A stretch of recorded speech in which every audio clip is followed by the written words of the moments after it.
আগামীকাল আপনারা জানেন যে প্রধান উপদেষ্টার সঙ্গে আমাদের একটা আলোচনা আছে। ভোটার তালিকা হালনাগাদ করে মে জুনের মধ্যেই নির্বাচনের জন্য ইসি প্রস্তুত হবে। তবে সংস্কার কমিশনের কোনো প্রস্তাব সুষ্ঠু নির্বাচনের পথে বাধা হলে বিএনপি রুখে দাঁড়াবে বলে জানিয়েছেন দলটির স্থায়ী কমিটির সদস্য নজরুল ইসলাম খান। তিনি বলেন, ইসি এই মুহূর্তে কি কাজ করছে, জাতীয় নির্বাচন নিয়ে প্রস্তুতি কি, এই বিষয়গুলো নিয়েই তার সঙ্গে কথা হয়েছে। সবকিছু আলাপের পর ইসির কথায় মনে হয়েছে মে জুনের মধ্যে তারা পরিপূর্ণভাবে প্রস্তুত হবে।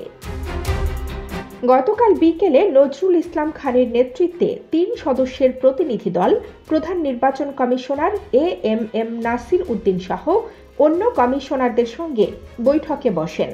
বিকাল 3:30 থেকে 4:22 পর্যন্ত বৈঠকের পর বিএনপির নেতারা সভাকক্ষ থেকে বেরিয়ে সাংবাদিকদের সঙ্গে কথা বলেন। প্রধান নির্বাচন কমিশনার এএমএম নাসির উদ্দিনের সঙ্গে বৈঠকে ছিলেন নির্বাচন কমিশনার আনোয়ারুল ইসলাম সরকার, আব্দুর রহমান মাসুদ, বেগম তহমিদা আহমদ এবং অবসরপ্রাপ্ত ব্রিগেডিয়ার জেনারেল আবুল ফজল মোহাম্মদ সানাউল্লাহ। বৈঠকে নজরুল ইসলাম খানের সঙ্গে ছিলেন বিএনপির স্থায়ী কমিটির সদস্য সালাহ উদ্দিন আহমেদ ও সেলিমা রহমান। মিটিং থেকে বের হয়ে নজরুল ইসলাম খান সাংবাদিকদের বলেন, দেশের প্রচলিত সংবিধান ও আইন হলো একটা সরকার পদত্যাগ করলে তার 90 দিনের মধ্যে নির্বাচন হওয়ার কথা, কিন্তু এখন তো ওই আইনে দেশ চলছে না।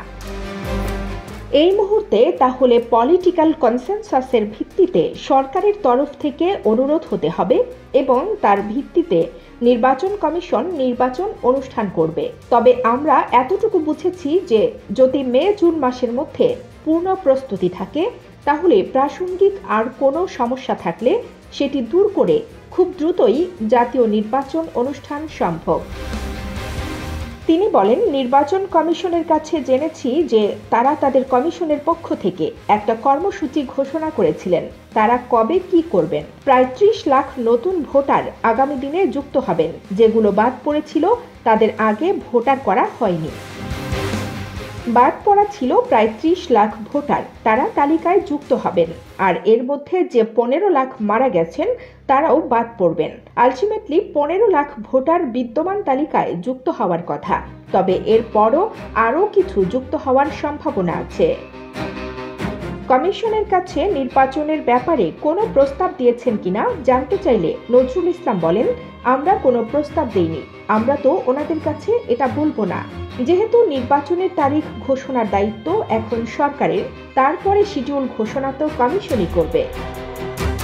নির্বাচন কমিশনের প্রস্তুতি নিয়ে নজরুল ইসলাম বলেন, আইন অনুযায়ী তাদের যা করার কথা আমরা বুঝতে পারছি, তারা সঠিকভাবে সেটি করছেন, কিন্তু প্রশ্ন হলো যে সেটি তো এখনো হয়নি।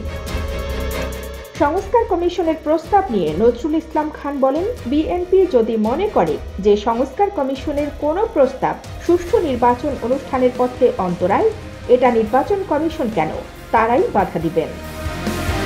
কানিজ ফাতেমা, খবর সংযোগ।